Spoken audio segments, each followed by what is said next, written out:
Hello, Renegade marketers. If this is your first time, welcome. And if you're a regular listener, welcome back. You're about to listen to a bonus huddle where experts share their insights into the topics of critical importance to our flocking awesome community CMO huddles. Gabie Boko, CMO of NetApp, opens up about navigating what she calls the 3-year CMO journey from hope to despair to determination. She shares how she's redefining brand demand, aligning leadership around a unified narrative, and driving what she calls strategic demand, a company-wide effort to connect brand storytelling to measurable growth. If you like what you hear, please subscribe to the podcast and leave a review. You'll be supporting our quest to be the #1 B2B marketing podcast. All right, let's dive in. Hello, huddlers. When I spoke with Gabie Boko, the CMO of NetApp, way back in March, I heard a perspective that was both unique and inspiring, and I'm simply thrilled she's here to share it with you all. Gabie joined NetApp in January of 2022 after long stints in executive leadership at HPE, Sage, and SAP. Given how the CMO role continues to evolve, I think this is a perfect time for you to hear from Gabie Boko. So Gabie, how are you and where are you this fine day? I'm doing great. You have me in my kitchen. So I decided to move out of the office just because sometimes it's easier to have a conversation in an environment that feels a little less office-y. I love it. When we first started CMO huddles, it was right at the very beginning of the pandemic. And one of our huddlers would take the meetings from her laundry room. Because that was the only quiet room in the house. It was, so I get it. So that's awesome. So we hope we cook up a good show. Let's start. You described the typical 3-year journey for a CMO. Yeah. Hope, despair, and then determination to either overcome or exit. Now, you're currently navigating, or at least you were, through the trough of despondency, as you put it. Can you share what that looks like for you personally and how you're managing through it? Yeah, I think it's the cycle of change, right? And when you're a new CMO, you come in, you're super excited, everything is pumping, everybody's in alignment because they're looking for net new and the options are available to you. I think when you hit year 2, which is where I was the last time we spoke, it's really the natural part of that transformation journey. It's like things stop working. The excitement level has dipped. It's a phase where it's like, I can't seem to move the needle, but there's all these big rocks that I promise. And you really are balancing the competing priorities, your initial strategy, and that you kind of have this realization. It's like, am I actually getting this done? Is this really where I want to be? You have to find a place that is managing through that because it's like any change management, right? The trough is really where it starts to get super real, where it starts to get tough, where the transformation starts to take hold or it doesn't, and you have to make some adjustments. Am I out of the trough? I think I'm emerging from the trough. I'm in the beginning of year 3 now for me. And that's been a mix of me actually committing back to what the strategy was, but also the recognition of saying, I'm going to go adjust and reconnect with my other C peers and say, I think we need to make some adjustments, but I need your help. And that's I think the determination to get through the trough. And I'm sort of wondering how this fits in, you've got obviously a large established customer base, but yeah, you also have a long sales cycle, like 18 months. So, and I've been thinking about this a lot lately. A new CMO comes in, they change what was in place before, all the stuff that might have worked from the former CMO, it takes it sort of 18 months, it's still in effect. And then your stuff starts to take hold. So does that play into any of this because the sales cycle is so long?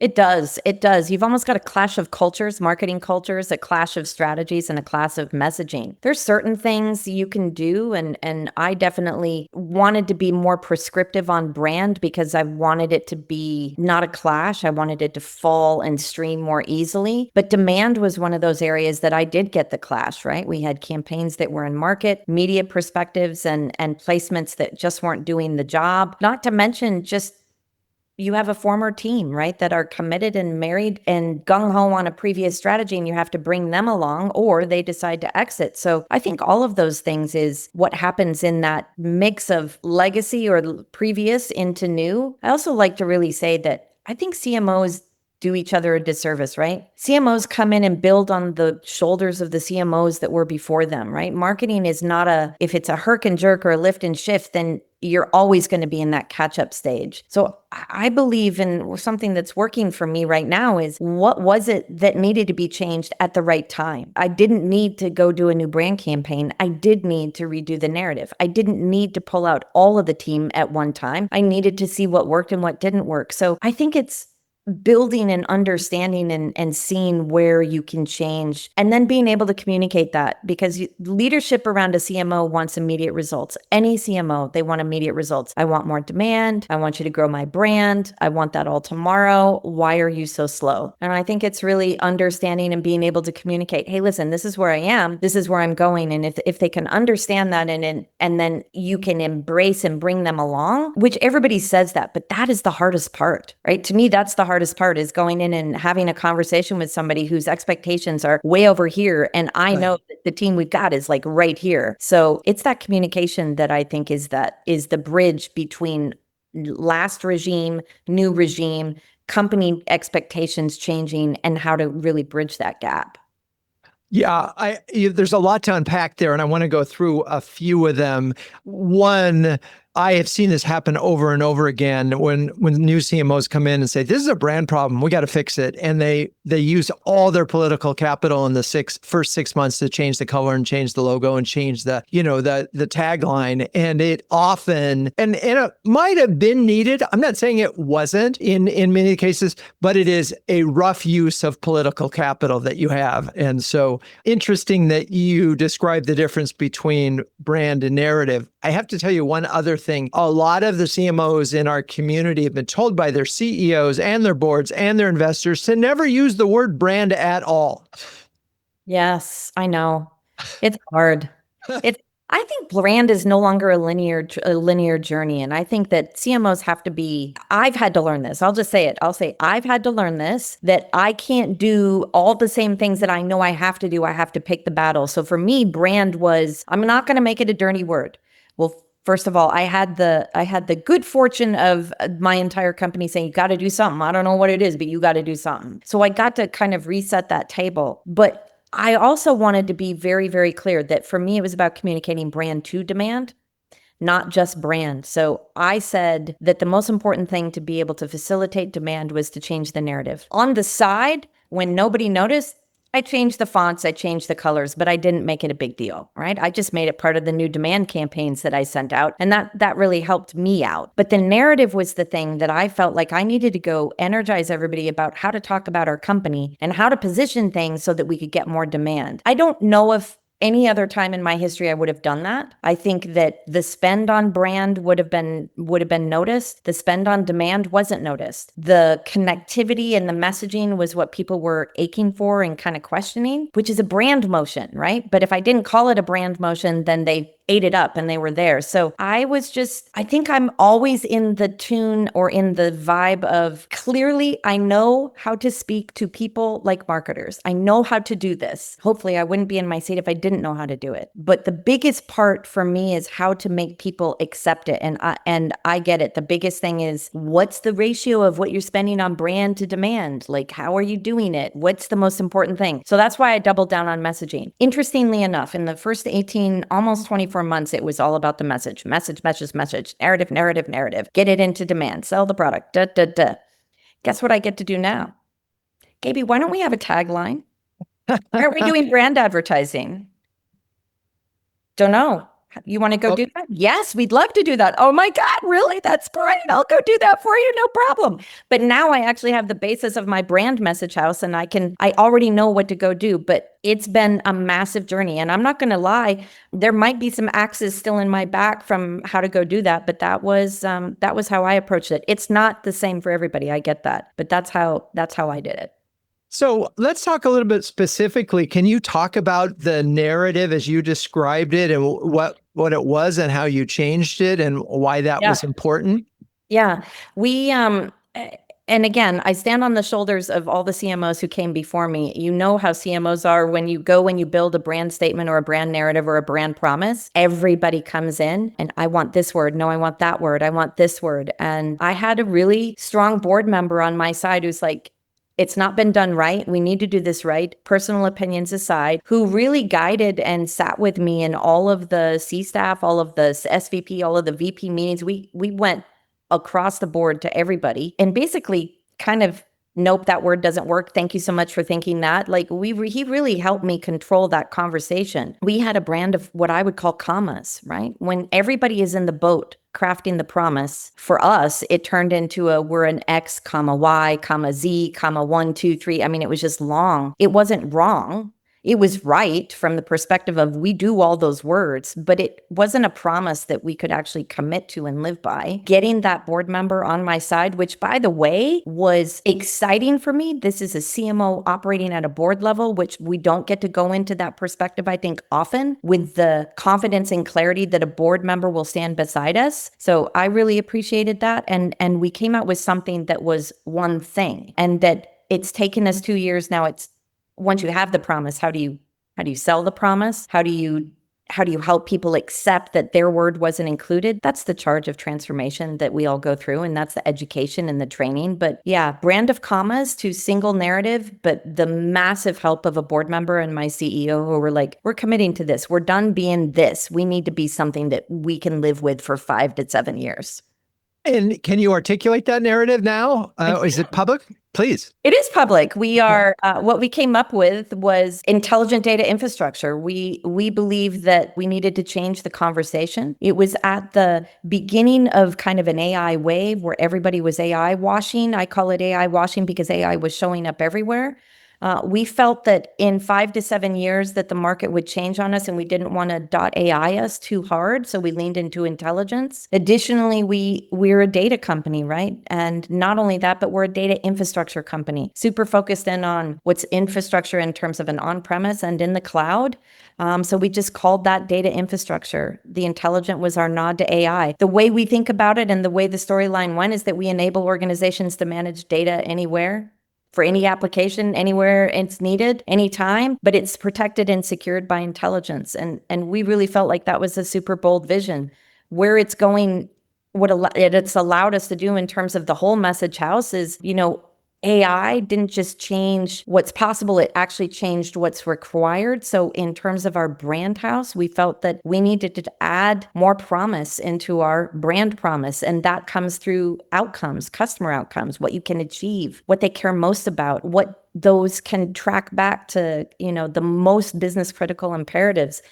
So we added that in, and now we're at the point really where that storyline of intelligent data infrastructure and kind of why NetApp has morphed into being the intelligent data infrastructure company that we enable real world transformation, not through hype, but removing the friction between data and innovation, which is super simple. And it's, I don't know if it was that simple when we started, but it's certainly that's more simple now. And we're enjoying leaning into it. And we're really excited about the new tagline that we get to unveil in 2 months. So it must have taken a lot to keep the letters AI out of that.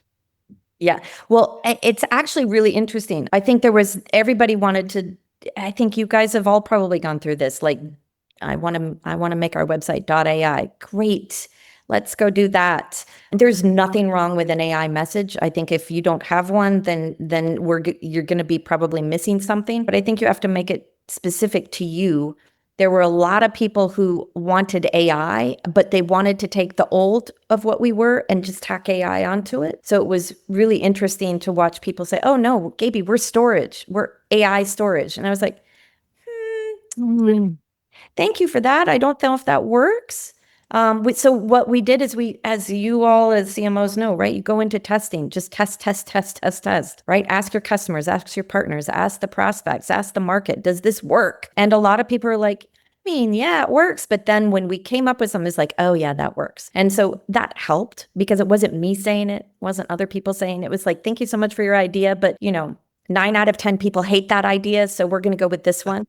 which was also really helpful for us. So again, the tools that CMOs have, the tools that marketers have, they're all the right tools to deploy it, to collaborate, to drive change. But that was really hard. The AI one, it continues to be hard, right? Yeah.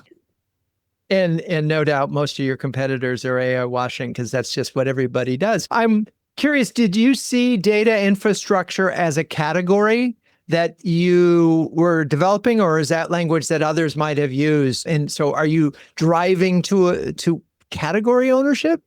We were really, really specific that we did not want to create a category because we had done it before and it had not gone well. Oh, interesting. Talk about that a little bit. Yeah, so it's really interesting, right? When you're in an engineering company specifically, when you have the smartest people in the world building things and thinking that they are the only ones who build it, like how do you not have to go build and market a category for every single product that you release is quite daunting, especially when they are the smartest people in the room and want to craft that. For me, it was really more about where we'd been, and the legacy was fresh in terms of how we failed. And so people were very clear that they didn't want to fail again. So they were willing to not make it a category. I think the other thing that we had to keep harping on was, guys, this is a vision. This is a brand vision. This is not a product. Every time you take your brand vision and try to turn it into a product, then you negate the ability for us to build a brand. Every brand idea doesn't have to be a product. Every product doesn't have to be a brand. And so that's been really,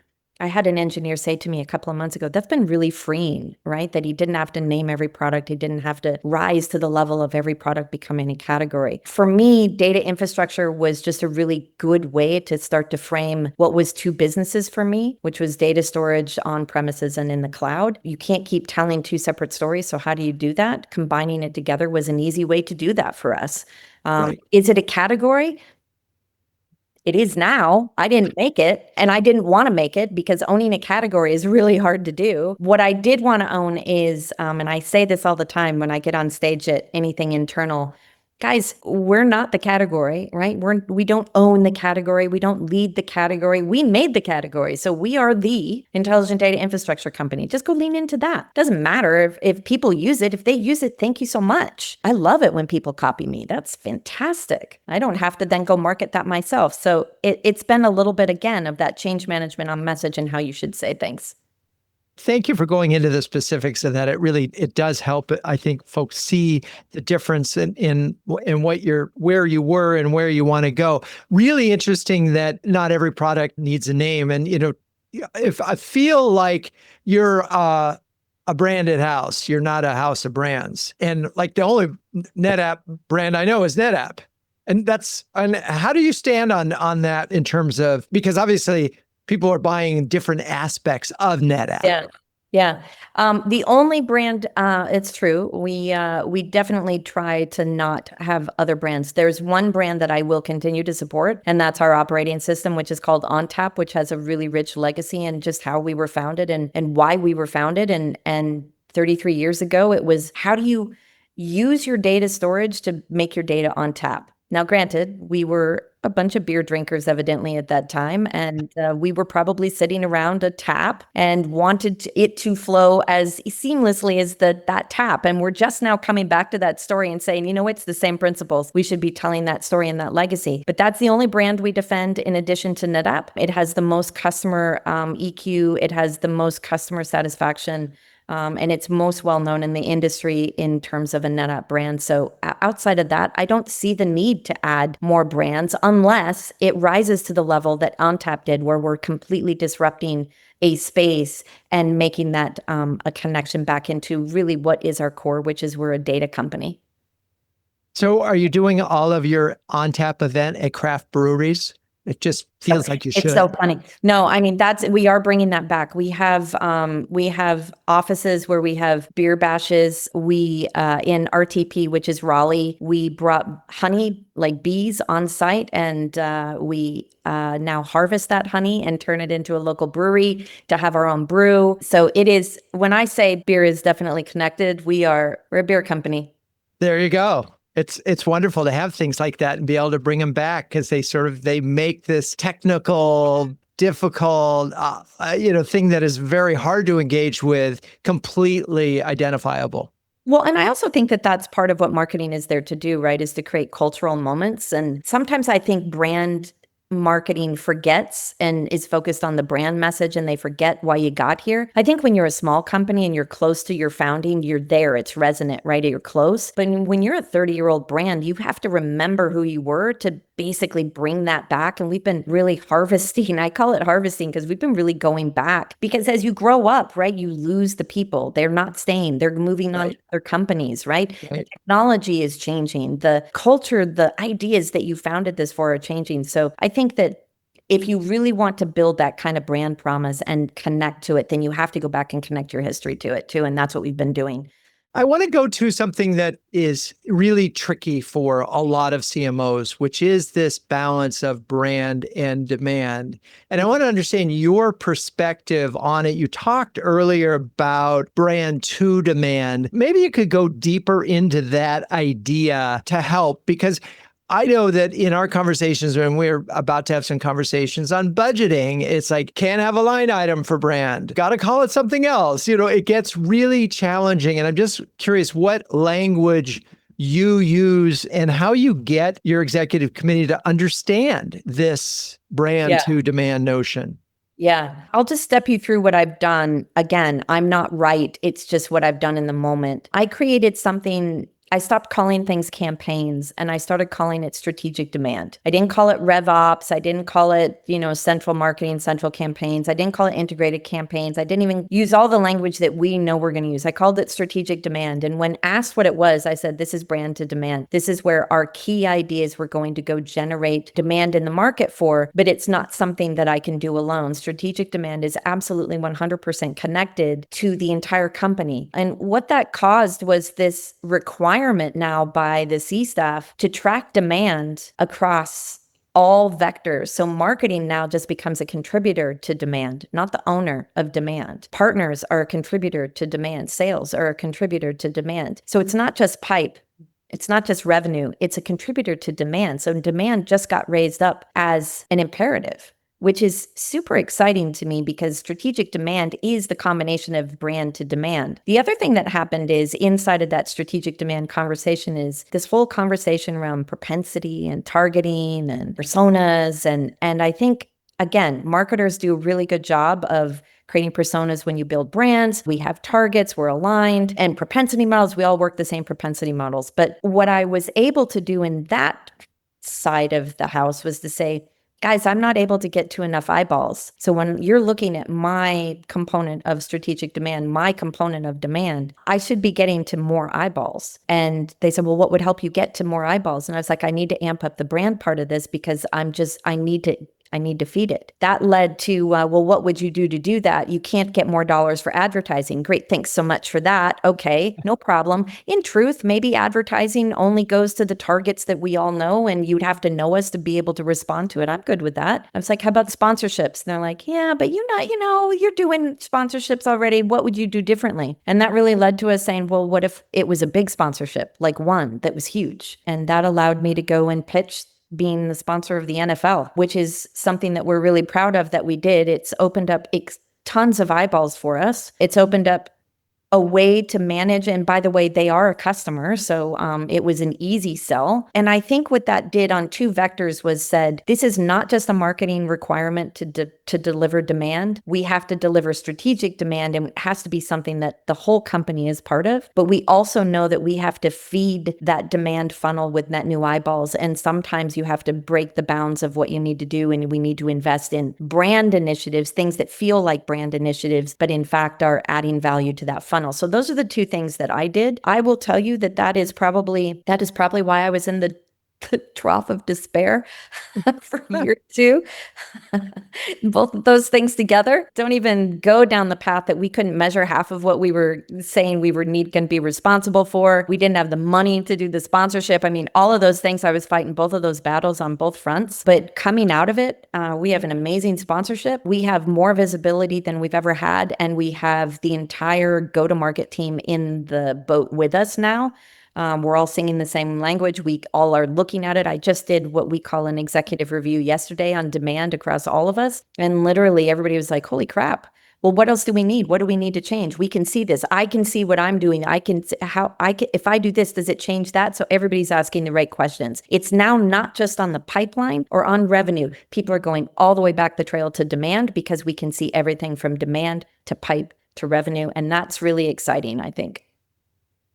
I want to go back to that in a second. But before we do that, it would be great to hear sort of the active. I mean, the NFL is a big organization, a big partner, and certainly one that reaches a large audience. How are you activating that sponsorship? Again, not because I'm not typical, evidently, and I try to use my dollars wisely. We're activating through franchises, and we picked two big moments. It wasn't just about the participation in all the television and everything else. For us, it was about moments. So we wanted to be the only presenting sponsor for the international games, which for us was making it a global experience, which is interesting because those get eyeballs, broadcast eyeballs, without having to buy broadcast ads. So we bought that. And then the second piece was that we were really fans of is being a part of the Super Bowl. There's no better place to be than at the Super Bowl without having to buy like a crazy ad. I'm not saying we won't buy an ad. I'm just saying we wanted to be and own pieces of that. And we chose to own the tailgate. And that's a way for us to interact with people before they get into the game. Again, this is about eyeballs. So for us, the people who we are assessing as being most relevant potential customers are going to games internationally or watching international games. They're also experiencing the Super Bowl as with a company profile at the tailgate because that's for most of the VIP or the suite holders. And so we just upped our ante on who we target and showing up in that way. I think the last thing that we're doing is we're showing up in franchises. So one of the franchises that we locked in with immediately because they're in our backyard are the 49ers. Levi's Stadium, which helps us out quite a bit. They're a great team. They've been a customer for a really long time. So this was really just about changing the profile of that storyline. And there are other franchises to come. But again, this is nothing that nobody else hasn't done. For us, it's about making it connected to who we want to talk to. And this was the biggest vehicles we felt that we could speak to without, showing up and just doing our own suite with 6 people. And it certainly, the fact that they're customers obviously helps because you have permission to be there right away. And it's an implied endorsement. They're a customer. So that it's a great thing. And the international games are an international brand. And that is a little slice that not everybody would have necessarily thought of. So in tailgating fun. We're going to take a quick break. We'll be right back.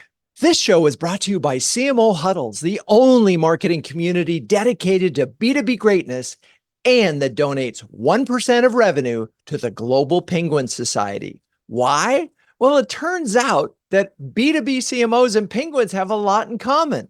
Both are highly curious and remarkable problem solvers. Both prevail in harsh environments by working together with peers, and both are remarkably mediagenic. And just as a group of penguins is called a huddle, our community of over 300 B2B marketing leaders huddle together to gain confidence, colleagues, and coverage. If you're a B2B CMO, why not dive into CMO Huddles by registering for our free starter program on cmohuddles.com. Hope to see you in a huddle soon. So let's go back. You talked about measurement, getting rid of campaigns, and doing strategic demand programs. What are you tracking? I've seen CMOs with hundreds of things they're tracking, and you can't present 100 numbers to a board. So what are the sort of the KPIs that you really at least showcase and know things are progressing? Yeah. Well, for brand, we track share of voice and sentiment. We don't actually track. Well, we do track.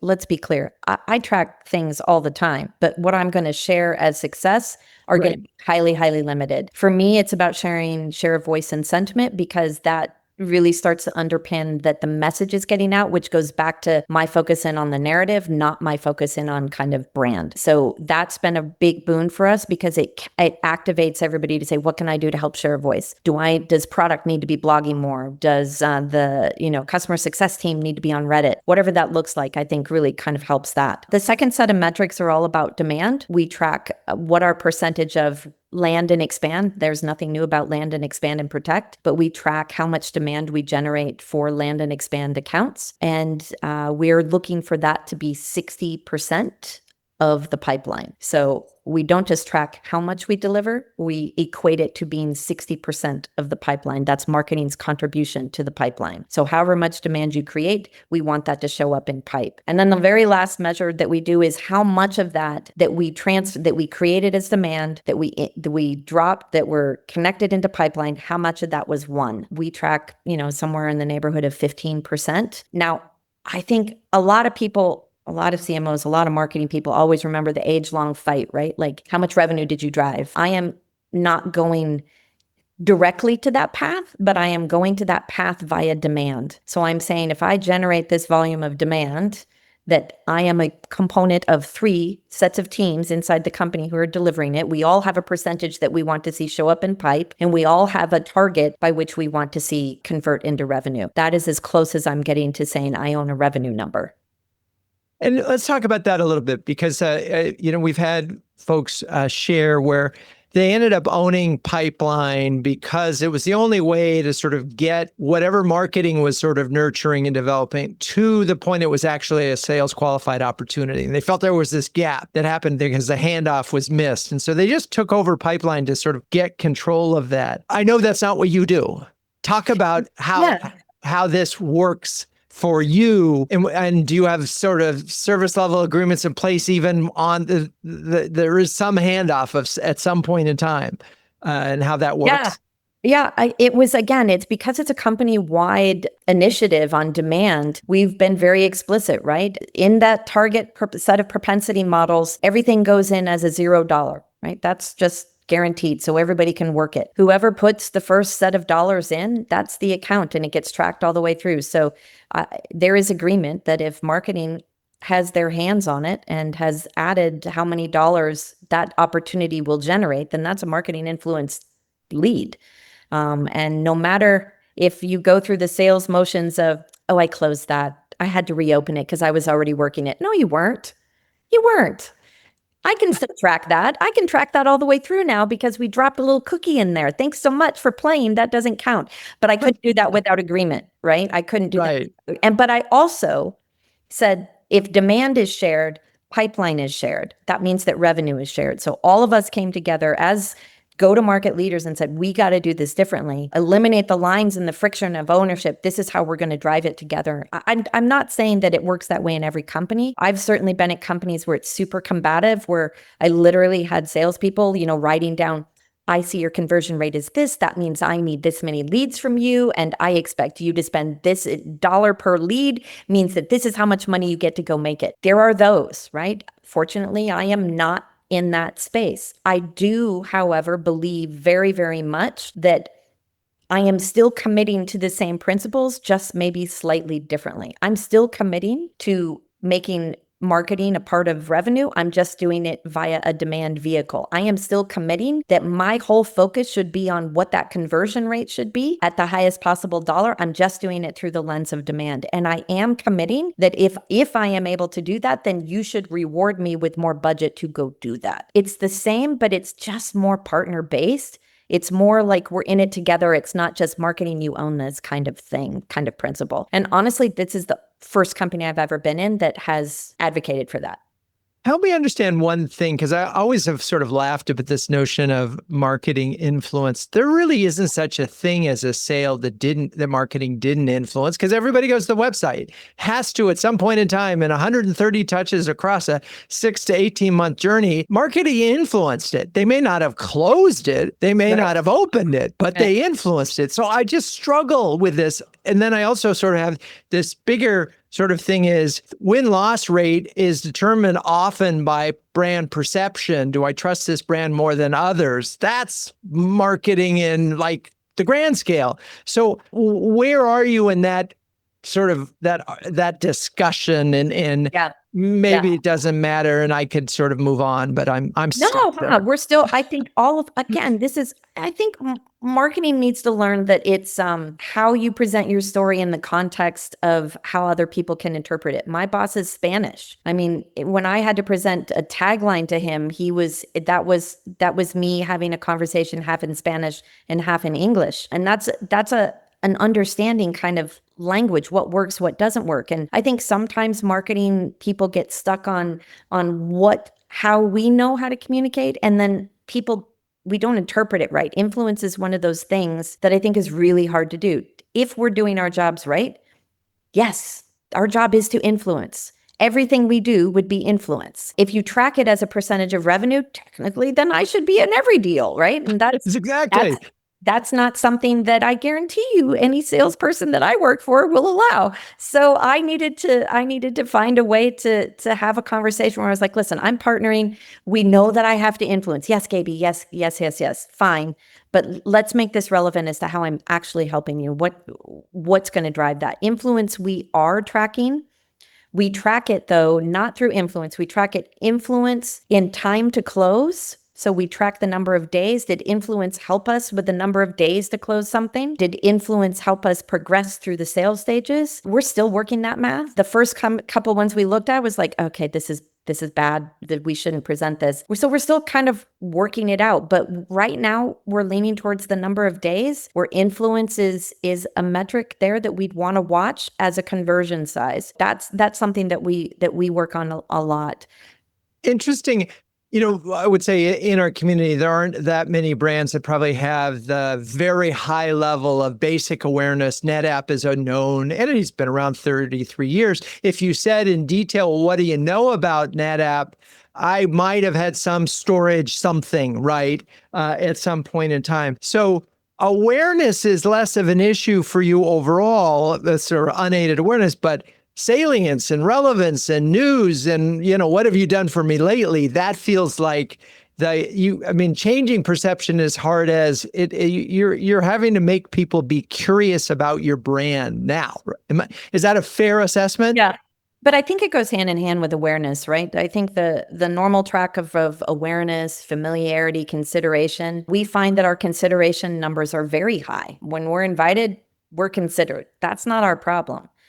If we want to grow this company, and which our goal is to grow this company, then we need to make not just people familiar with us to go to that consideration level, but we have to up the ante on the awareness. And that means we have to step outside of a few comfort zones, right? We can't just talk product all the time. We have to talk our brand. That's why the tagline and the brand narrative are so important. So we know that we have to grow that, but we do it under the conversation of the only reason that we want to grow those things via those vehicles is because that helps us get considered more often. And that's what our goal is. That's that brand to demand. Again, right? People go off of how much revenue you're making and how does marketing help that? Well, if I've helped it by moving consideration from a high 69 to a high 85, that's fantastic. But if that's high 85% out of 50% of awareness, I'd rather have it be for high 85% out of 80% awareness. So that's kind of the battle, right, that we have to reach. More eyeballs, more consideration. Interesting. You talked about working with your CEO, whose native language is Spanish. President. My CEO is not. My CEO is George Kurian. He's the twin brother of Thomas Kurian at Google Cloud. So, no kidding. We've got the family business going, and our amazing. It's just, this is a small question, but most U.S. companies and a lot of international companies sort of align on a tagline in English and don't translate it. Is that your plan? And it's not I'm not judging it at all. In fact, sometimes I think it works very well. So literally the conversation, and again, he's incredibly intelligent, very, very smart. And he's like, I don't have any problem with it. When I watched my US colleagues react to it, I was like, oh, wow, this is cool. So He's like, it didn't hit for me. He's like, but then I went back and I looked at taglines, just do it. I didn't react to that one either, but I want to buy Nike. And I was like, okay. So he's got enough intelligence to be able to kind of assess, which I am considerably blessed by having somebody who wants to have those conversations. Same with my CEO, very willing to have the conversations. They are the least of my problems when it comes to taglines, right? Right.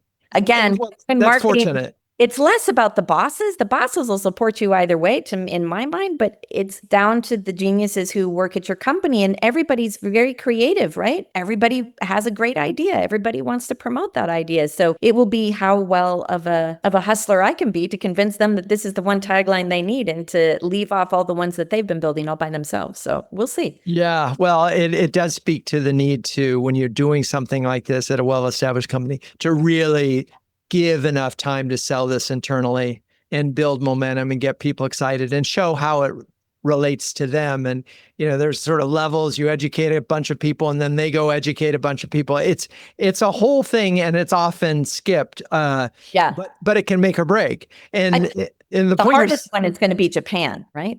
Yes, because they're different. Character languages and Japan is going to be the hardest one. I'm looking forward to that conversation. Luckily, we have a brand new leader and she's amazing.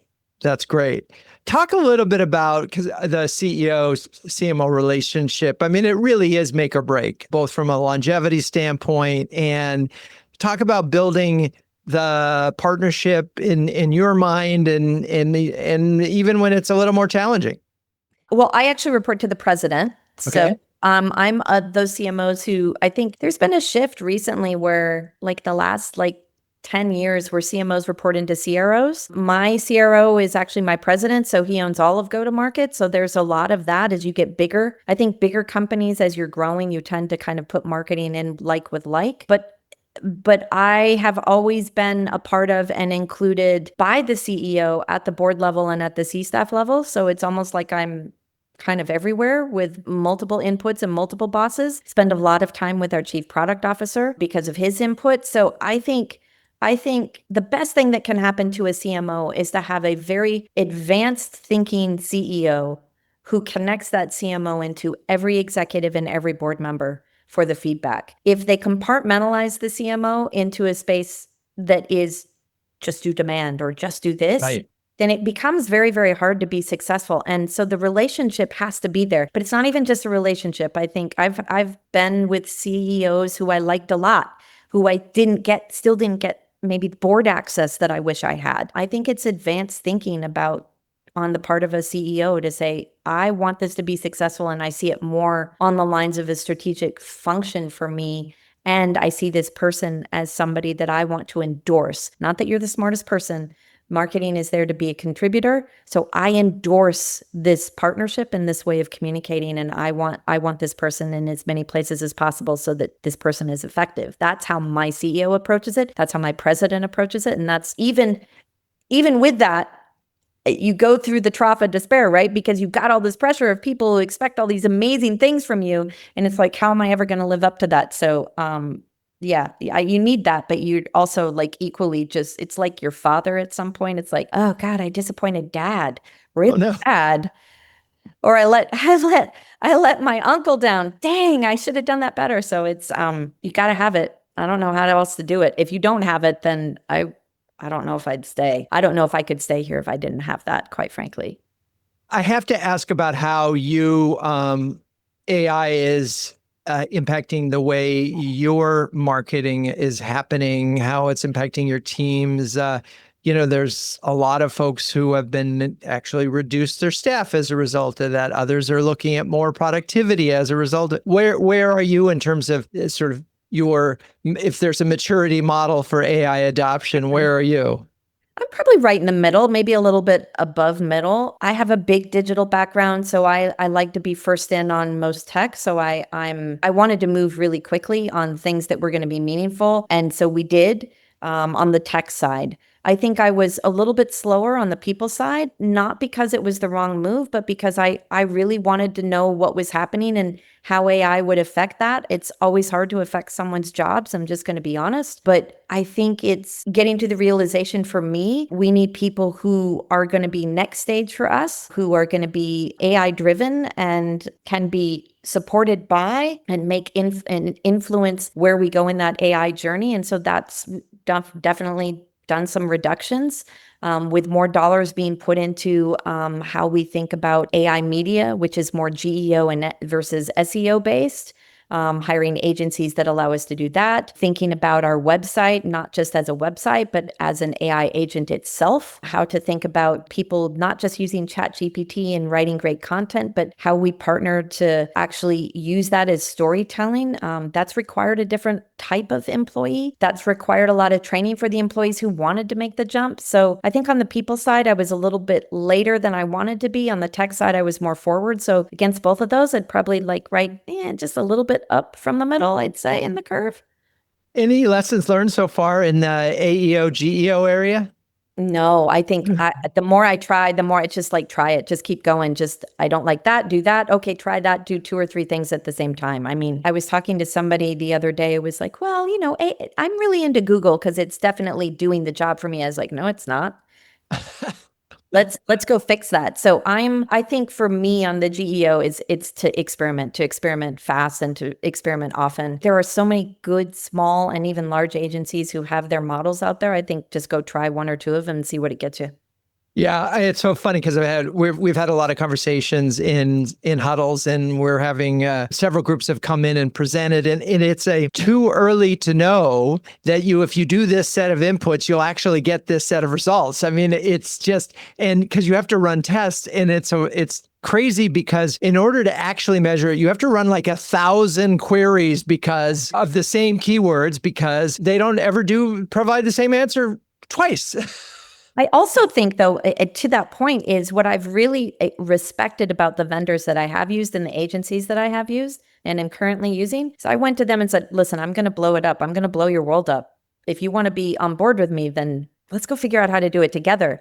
So I have a lot of the tech that we're buying where the CEOs come in and say, okay, what's your vision? We'll go do this with you for free because we don't know how to do it either, which has been really helpful. Agencies basically saying, hey, we tried this with somebody, let's go try it with you. So I've just been really open and honest saying, I've got to blow this up. I have to blow it up. Please be a partner with me. Let's go figure it out together, which I do love. There are so many great AI companies out there. I just got to one like a little bit before this call and I was like, oh, I should use that one too. So I know. It's like going shopping. It's like, I take that and I'll take that and that. It's like, yeah, I want all of it. Yeah, it's a little overwhelming. All right. Well, unfortunately, we're running out of time. I want to just make sure that if you could offer maybe 2 do's and 1 don't for CMOs as they think about their job moving forward, maybe in the area of holding it together, holding yourself together. I think the first one is you know how to do this. You don't have to follow the same steps in order. Be willing to break your own rules. I did brand out of order from what I would normally do. It's okay. You'll get to the end result in the long run. And then the last one for me is just, you got to have people you can go vent on. I have some really great CMO friends that I am able to just absolutely word vomit on, and you absolutely need it. It's not easy to be who we are and to do what we do. I think you're bent, and my bent is usually to risk and to go hard and to fix. But I think, sometimes a good friend will say, hey, you're already doing the right thing.